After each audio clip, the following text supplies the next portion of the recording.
नमस्कार, आप देख रहे हैं हमारी खास पेशकश कॉर्पोरेट कोरोना। आप सभी का स्वागत है और आज हम एक स्पेसिफिक सेक्टर पर फोकस करेंगे। जी हाँ, मैं बात कर रही हूँ पावर सेक्टर की, जिसका भारी इम्पैक्ट कोविड की वजह से हमने देखा है, जिसकी कंजम्पशन में काफ़ी कमी आई है। इनफैक्ट अगर हम पिछले एक महीने की बात करें और एक रिपोर्ट के मुताबिक एक महीने में पावर की डिमांड 20 से 30% तक घट गई है। और पहले ही ये सेक्टर बहुत सारी प्रॉब्लम से जूझ रहा था, जैसे डिस्कॉम की जो फाइनेंशियल हेल्थ है वो स्ट्रेस है, और पावर जनरेशन कंपनीज के बैलेंस शीट पर भी बहुत ज़बरदस्त असर इसका दिख रहा है। कई स्टेट्स में कई चीज़ें सरकार सोच रही है करना, कुछ रियायतें भी की बात हो रही है आने की। बट अब हम चलते हैं सीधे हमारे पैनल के पास। पावर पैक्ट पैनल है। Suman Sinha, chairman CII council of renewable energy, और वो सीएमडी भी हैं रेन्यू पावर कंपनी के। Rahul Munjal, managing director Hero future energies, और Rajiv Ranjan Mishra, managing director CLP India, और ये सब सीआई को भी रिप्रेजेंट करते हैं। पावर सेक्टर में इनके काफ़ी इनपुट्स गवर्नमेंट तक जाते हैं। बहुत बहुत शुक्रिया जेंटलमैन हमारे साथ शो में जुड़ने के लिए। सबसे पहले सुमन जी, मैं आपसे समझना चाहूँगी, जो डिमांड की हम बात कर रहे हैं और ज़बरदस्त गिरावट है। ऑब्वियसली कमर्शियल ऑपरेशंस अभी नहीं हो रहे हैं, और लॉकडाउन की वजह से जो इम्पैक्ट आया है पावर कंपनीज पर, वो कितना गहरा है और आप उसको कैसे असेस कर रहे हैं? देखिए, आपने ये एकदम सही बताया कि करीब पावर डिमांड लॉकडाउन के दौरान करीब 25 से 30% गिर चुका है। किसी स्टेट्स में थोड़ा ज़्यादा गिरा है, किसी में थोड़ा कम गिरा है, लेकिन इतनी रिडक्शन हुई है पावर डिमांड में। लेकिन ये मुझे लगता है कि ये एक टेम्पररी सिचुएशन है, क्योंकि जब तक लॉकडाउन रहेगा तब तक ये डिमांड रिडक्शन रहेगा। जैसे-जैसे लॉकडाउन धीरे-धीरे लिफ्ट होने लगेगा, मुझे लगता है और मुझे पूरी उम्मीद है कि पावर डिमांड फिर से बढ़ना शुरू होगा। और आप देखेंगे 3 मई के बाद धीरे-धीरे जैसे-जैसे इंडस्ट्रीज़ वापस आती हैं, वैसे-वैसे पावर डिमांड भी बढ़ना शुरू हो जाएगा। तो एक तो बात ये समझने की है कि ये टेम्पररी इश्यू है। दूसरा ये है कि जो पावर सेक्टर को अगर आप देखें पूरी तरह से, तो उसमें जो कोल बेस्ड पावर जनरेशन है, वो करीब 55 से 60% का उसका पूरा एक हिस्सा है पूरे पावर जनरेशन में, और रिन्यूएबल एनर्जी का केवल 9 या 10% के आसपास है। तो जितना भी रिडक्शन हो रहा है इस समय, वो मोस्टली थर्मल पावर की तरफ से आ रहा है और हाइड्रो पावर की तरफ से आ रहा है। रिन्यूएबल एनर्जी प्रोजेक्ट्स जो हैं, उनको मस्ट रन स्टेटस मिलता है, मतलब कि उन्हें हर समय पूरी तरह से चलना पड़ता है, या वो मतलब रूल ऐसा है। इसलिए रिन्यूएबल एनर्जी के ऊपर कोई अभी तक इम्पैक्ट नहीं हुआ है, वो सब प्रोजेक्ट्स चल रहे हैं। थर्मल एनर्जी के ऊपर इम्पैक्ट हुआ है, वो करीब 50, जैसे मैंने बोला 55-60% पूरा उसका मार्केट शेयर है, वो हिट लिया है थोड़ा उसमें। लेकिन मुझे लगता है, जैसे मैंने बताया पहले, कि टेम्पररी है। कुछ दिन के बाद ये सब वापस जैसे पहले थे लॉकडाउन के, मोर और लेस वहीं तक फिर से वापस पावर डिमांड आ जाएगा। Okay, fair enough. तो वंस लॉकडाउन हटेगा तब आप उम्मीद कर रहे हैं कि ये डिमांड वापस आ जाएगी। अभी ये जो फिनोमेना है वो टेम्पररी है। बट राजीव जी, मैं आपके पास आती हूँ और आपसे समझना है, क्योंकि ये लॉकडाउन से पहले भी पावर प्लांट्स में हम देख रहे थे स्लो डिमांड थी, लो कैपेसिटी यूटिलाइजेशन थे, लेवल्स करीब करीब 50% थे कैपेसिटी यूटिलाइजेशन के। तो आप कैसे एनविसाज कर रहे हैं इस सिचुएशन को in terms of capital utilization? क्या बदलाव होगा एक बार लॉकडाउन, एक तो पार्शियल लिफ्ट हो ही रहा है स्लोली, तो ये कैसे रिकवर होने के तरफ जाएगा? और जो स्ट्रेस इस वक्त कंपनीज को है, वो कितना बड़ा है इन टर्म्स ऑफ नंबर्स? देखिए, तरह की बातें हैं। एक तो ये जो लॉकडाउन का जो इम्पैक्ट है, कोविड-19 का इम्पैक्ट है, और दूसरी जो है, जैसा आपने कहा, पहले से जो सेक्टोरल इश्यूज़ हैं। तो अगर हम सेक्टोरल इश्यूज़ की तरफ देखें, तो जैसा सुमन जी ने भी कहा, थर्मल पावर सेक्टर में over the years load factor जो है वो 70% से के बीच में से कम होते-होते 55-57% आ गई थी पिछले साल। तो उसका उसका असर कई कंपनियों पे पड़ा है, और कई कंपनियां 35 से 40,000 मेगावाट जो हम बोलते हैं वो स्ट्रेस में है। वो उसकी कमीशनिंग नहीं हो पाई है, उसकी फाइनेंसिंग नहीं हो पाई है। कई लोगों के पास अगर फ्यूल है तो पावर परचेज एग्रीमेंट नहीं है, कई लोगों के पास पावर परचेज एग्रीमेंट अगर मिली तो फ्यूल नहीं है। तो वो सेक्टोरल इश्यूज पहले से थी। और सबसे बड़ी सेक्टोरल इश्यू ये है कि जैसा आपने भी अपने इंट्रोडक्शन में कहा कि डिस्ट्रीब्यूशन कंपनीज की जो फाइनेंशियल हालत है, जो आर्थिक स्थिति है, वो उतनी अच्छी नहीं है। तो हमें क्या करना है कि ये कोविड सिचुएशन जो है वो दोनों तरह की, रिन्यूएबल्स हो या कन्वेंशनल पावर प्रोजेक्ट हो, दोनों तरफ से स्ट्रेस ला रही हैं। अलग अलग कारणों से स्ट्रेस ला रही है, लेकिन जो स्ट्रेस पहले से था उसको बढ़ा रही है।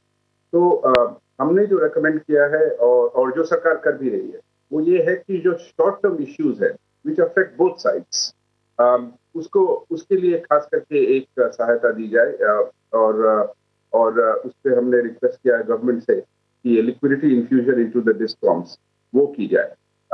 एक बार हम इस पीरियड से निकल जाते हैं तो जैसा सुमन ने कहा, धीरे धीरे फिर डिमांड्स बढ़ने लगेंगी, और उस समय वक्त होगा कि जो जो सेक्टोरल इश्यूज है, जो लॉन्गर टर्म सेक्टोरल इश्यूज है, जिनका कोरोना से कोई मतलब नहीं है, उसकी तरफ ध्यान दिया जाए। और तब हम आते हैं जो सरकार बात भी कर रही है, और आई एम श्योर हम उसको डिस्कस करेंगे, changes in the electricity act, tariff reforms वगैरह वगैरह। तो इम्पोर्टेंट ये है कि ये समझा जाए कि पहले से स्ट्रेस थी, ये कोरोना ने एडिशनल स्ट्रेस लाया है, और हमें इन दोनों चीजों को बाइफरकेट करके पहले we have to focus on the short term issues, resolving the short term issues, और फिर जो हमारे लॉन्ग टर्म सेक्टोरल ट्रेंड्स हैं उसकी तरफ ध्यान। Okay, fair enough, and I think ये बात बिल्कुल वाजिब है कि शॉर्ट टर्म इश्यूज को पहले हम एड्रेस कर लें, और उसके बाद लॉन्ग टर्म इश्यूज तो इस सेक्टर में ऑलरेडी थे, पॉलिसी पॉइंट ऑफ व्यू से भी गवर्नमेंट वहां पर काम कर रही है, तो वहां भी रियायत की जरूरत है। बट मैं आपसे एक और सवाल पूछना चाहती हूँ राजीव, क्योंकि स्टेट्स की तरफ अगर हम देखें तो वहां टैरिफ कट्स हुए 5 से 15%, कुछ स्टेट्स ने जो इम्प्लीमेंट किए, उसका कितना असर कंपनीज, पावर जनरेशन कंपनीज पर पड़ेगा? देखिए, जैसे अभी आपने भी कहा और सुमन ने भी कहा, अगर हम 25% पावर, 25 से 30% पावर डिमांड की कमी की बातें करते हैं, उसमें प्रॉब्लम ये है कि कई सेक्टर्स है, ज्यादातर डिमांड की जो लॉस हुई है वो कमर्शियल और इंडस्ट्रियल सेक्टर में हुई, और हमारा टैरिफ स्ट्रक्चर ऐसा है कि कमर्शियल और इंडस्ट्रियल जो है वो ज्यादा टैरिफ देती है, वो 8 से 9 रुपए के बीच में, of course it varies across the states, and in many ways they subsidize the other sections of the consumer. जो जिसको सब्सिडाइज करते हैं उनकी डिमांड कम नहीं हुई है उतनी, इनफैक्ट डोमेस्टिक की बढ़ी ही है, लेकिन जो सब्सिडाइज करते हैं उनकी और भी कम हुई। तो जो एक हमारा फंडामेंटल मिसमैच है, where our tariff structure has a lot of cross subsidies, और वो ओवर द इयर्स कम नहीं हुई है जैसा कि ओरिजिनल इलेक्ट्रिसिटी एक्ट में एनविसेज किया गया था। उसको दूर करना बहुत जरूरी। लेकिन जैसा मैंने कहा कि हम एक बार में सब कुछ, सारे प्रॉब्लम्स दूर नहीं कर सकते। ये बहुत जरूरी है कि डिस्कॉम्स की सहायता की जाए, क्योंकि उनकी फाइनेंशियल हालत खराब है, और जब उनकी फाइनेंशियल हालत खराब होती है तो जो हम हैं जनरेटर, और for that matter private transmission companies, उन पे वो ट्रांसफर हो जाती है। तो पहले तो उनको एक लिक्विडिटी इन्फ्यूजन, उनको पैसा दिया जाए so that they can meet their bills fundamental, और उसके बाद जो हमारी टैरिफ इश्यूज है, कॉन्ट्रैक्ट इन्फोर्समेंट इश्यूज है, रेगुलेटरी रिफॉर्म्स है, कई चीजें जो कि पुराने इलेक्ट्रिसिटी एक्ट 2003 में जो एनविसेज की गई हुई थी वो उस तरह से पूरी नहीं हो पाई है, उस पर ध्यान देके उस जो सेक्टोरल इश्यूज हैं उसे हम resolve. Okay Rahul, let me come to you now. अगर हम बात करते हैं रेन्यूएबल स्पेस की, और सुमन ने ऑफ कोर्स थोड़ा सा इस पर बात भी की, मैं ऑफ कोर्स उनके पास भी जाऊंगी, बट पहले आपसे समझना चाहती हूँ कि जो रेन्यूएबल एनर्जी और जो फोकस गवर्नमेंट का है रेन्यूएबल एनर्जी की तरफ, वहां पर अब आपको लगता है जो टारगेट सेट आउट किया था 2022 का, वो अचीवेबल होगा, या आपको लगता है कि उसमें थोड़ी सी डिले हो सकती है? और दूसरा, एज अ कंपनी आप कैसे डील कर रहे हैं अभी चैलेंजेस जो आ रहे हैं इन सब के, और रेन्यूएबल एनर्जी के बिजनेस आउटलुक अब कैसा दिख रहा है? क्या आगे आप स्टेप्स और लेंगे जिससे इसकी ग्रोथ बढ़े, क्योंकि अब बहुत कंपेटिटिव भी हो रहा है कोल और थर्मल बेस्ड पावर से रेन्यूएबल एनर्जी, तो कैसे आप इस बिजनेस मॉडल को वर्क कर रहे हैं, उस पर क्या स्ट्रैटेजी अडॉप्ट कर रहे हैं? हाँ जी, very very very interesting questions. आपने 3-4 चीज़ें पूछी हैं। सबसे पहले तो मैं बोलूँगा कि what is this target? ये target क्या था? 175 gigawatts in 5 years. The last 5 years, the target was 20 gigawatts. So we went from a 20 gigawatt target to 175.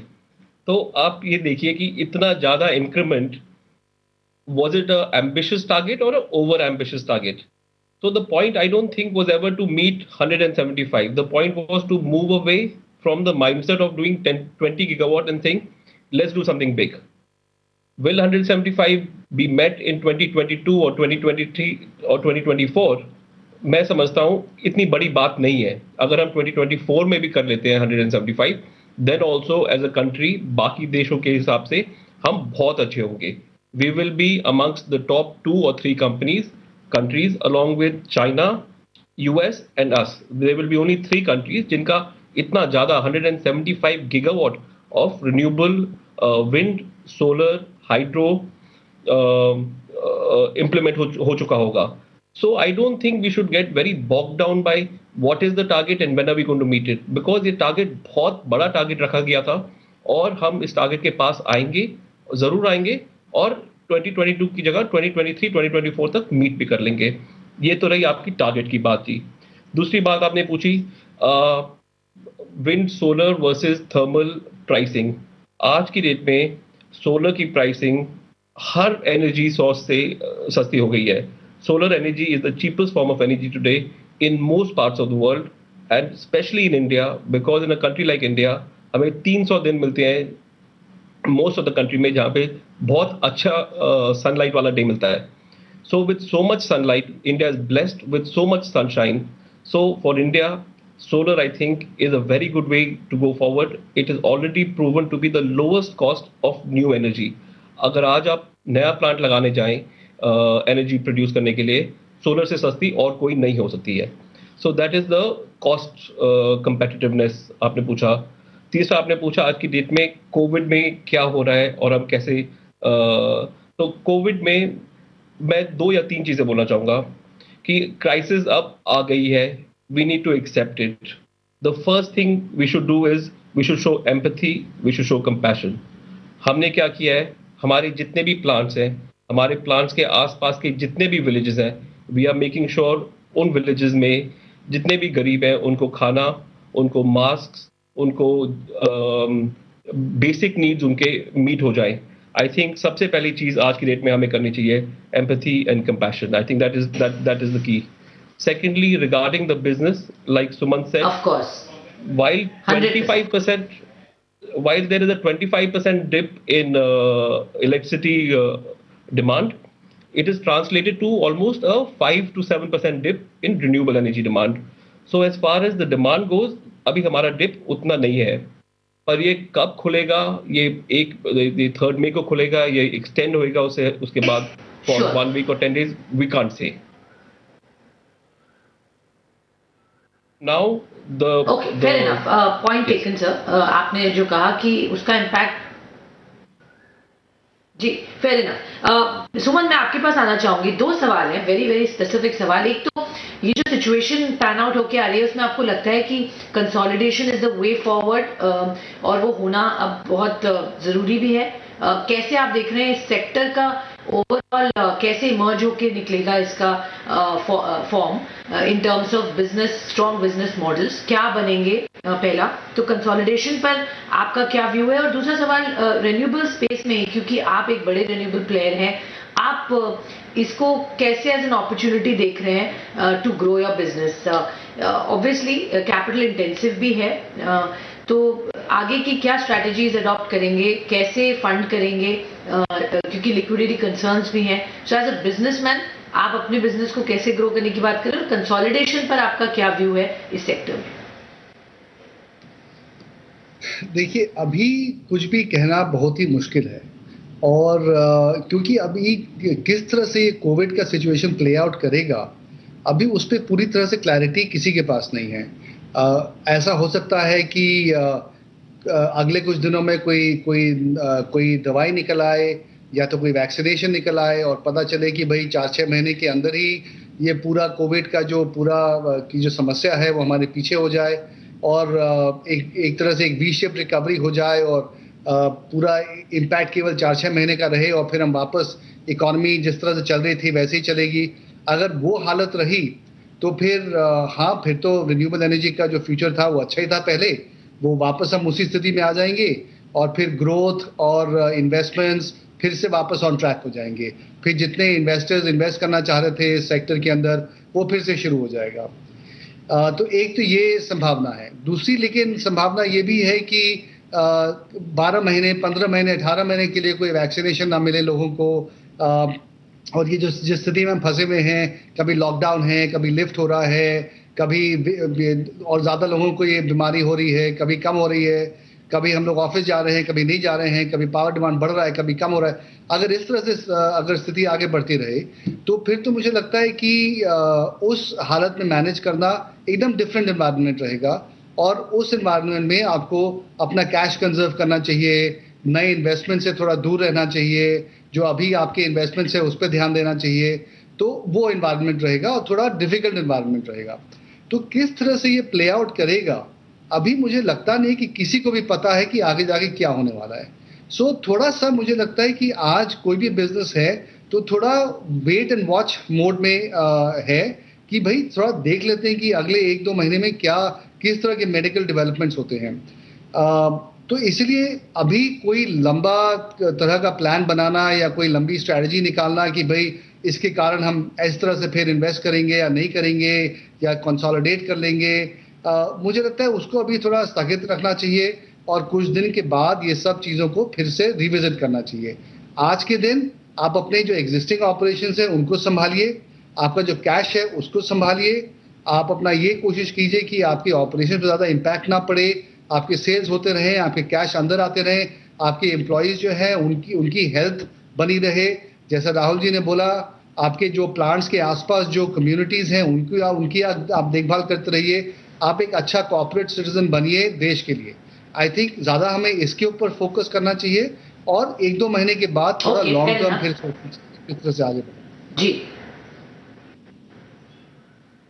Okay, okay, point taken, fair enough. Uncertain माहौल है और अभी कुछ भी असेस करना डिफिकल्ट है, तो पॉइंट इम्पोर्टेंट है ये कहना कि ऑपरेशंस जो हैं उनको आप सस्टेन रखिए और कंजर्व करिए कैश को।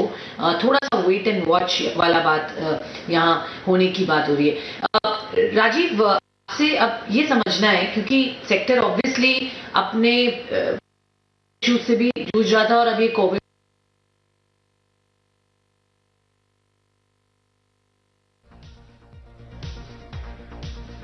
कर रहे हैं। एक रिपोर्ट भी है अभी कि 90,000 करोड़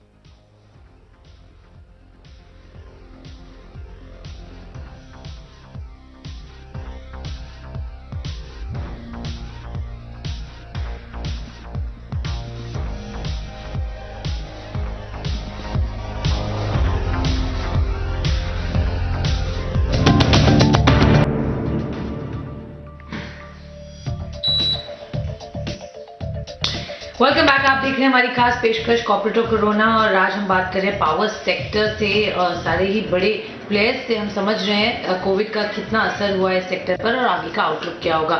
चलते हैं सीधे राजीव के पास वापस। और राजीव, मैं आपसे समझना चाहती हूँ कि अब जो सिचुएशन है वो हमारे सामने है, बट लगातार गवर्नमेंट के पास सपोर्ट की बात हो रही है। गवर्नमेंट भी प्लान कर रही है कोई रिलीफ पैकेज, जो हमें समझ में आ रहा है वो करीब 90,000 करोड़ रुपए का डिस्कॉम के लिए एक रिलीफ पैकेज भी गवर्नमेंट तैयार कर रही है। आपके क्या स्पेसिफिक रिकमेंडेशंस होंगे, क्या एक्सपेक्ट करेंगे आप गवर्नमेंट को इस वक्त पावर सेक्टर में क्या करना चाहिए जिससे इस सेक्टर को थोड़ा सपोर्ट मिले? जी हाँ, एक्चुअली हमने भी ये सुना है और ये बहुत बहुत यही वेलकम मेजर है। जैसा आप समझ सकती है और आपके व्यूअर्स के पूरे पावर सेक्टर में जो actually revenue generating part of the entire chain वो डिस्कॉम्स है और उन्हीं कोई भी फाइनेंशियल स्ट्रेस आता है तो शुरू वहीं से होता है। तो इसलिए इम्पोर्टेंट है कि उनकी पहले देखभाल की जाए। इसलिए हमने भी सरकार से रिकमेंड की है। तो पहले तो 2-3 चीजें जो सरकार ने की है उसके लिए हम धन्यवाद देना चाहते हैं और वो नोटवर्दी है। पहला, उन्होंने क्लियरली अनाउंस किया कि for thermal power project capacity charge जो है वो देना बनता है for all the distribution companies during this period of lockdown as well, because power is essential commodity. दूसरी हमारे सारे रिन्यूएबल्स एसेट्स के लिए MNRE ने क्लियर कर दिया है कि मस्ट रन स्टेटस जो है, क्योंकि रिन्यूएबल्स में है आप तभी जनरेट कर सकते हैं जबकि हवा चले या सूरज निकले, और इसलिए अगर आप उसको बैक डाउन करेंगे तो that is a permanent loss, you can not recover that. तो ये दोनों चीजें उन्होंने बहुत अच्छी की है। और ये तीसरी चीज जिसकी हम सुन रहे हैं, दिस विल इंश्योर इज कि इस समय में जबकि सारे डिस्ट्रीब्यूशन कंपनीज को as it is financial strain पड़ने वाली है, उनको और इंटर्न उनके सप्लायर जैसे हम लोग हैं IPPs और ट्रांसमिशन कंपनीज, उनको थोड़ी राहत मिले। और उसके बाद जैसे मैंने अर्ज किया था कि जो लॉन्गर टर्म स्ट्रेटेजिक इश्यूज है, क्योंकि आपको याद होगा 5 साल पहले ऐसी एक स्कीम आई थी उदय, उसका काफी फायदा हुआ था और फिर धीरे धीरे थोड़ी बहुत गिरावट आई और सिचुएशन ये है कि डिस्ट्रीब्यूशन कंपनी के पास फिर से करीब 90,000 करोड़ की ओवरड्यूज बन गई है। तो इस बार हमारी रिक्वेस्ट ये है सरकार से कि अभी तो ये जो शॉर्ट टर्म फाइनेंसिंग कर रहे हैं वो कर रहे हैं, ये बहुत ही आवश्यकता है, लेकिन जैसे ही सिचुएशन थोड़ी संभलती है तो जो हम लॉन्गर टर्म स्ट्रक्चरल इश्यूज है उस पर ध्यान दें, सो दैट 5 साल बाद फिर हमारे डिस्ट्रीब्यूशन कंपनीज के पास 90,000 करोड़ या 1 लाख करोड़ की ये ओवरड्यूज पेएबल्स ना बन जाए।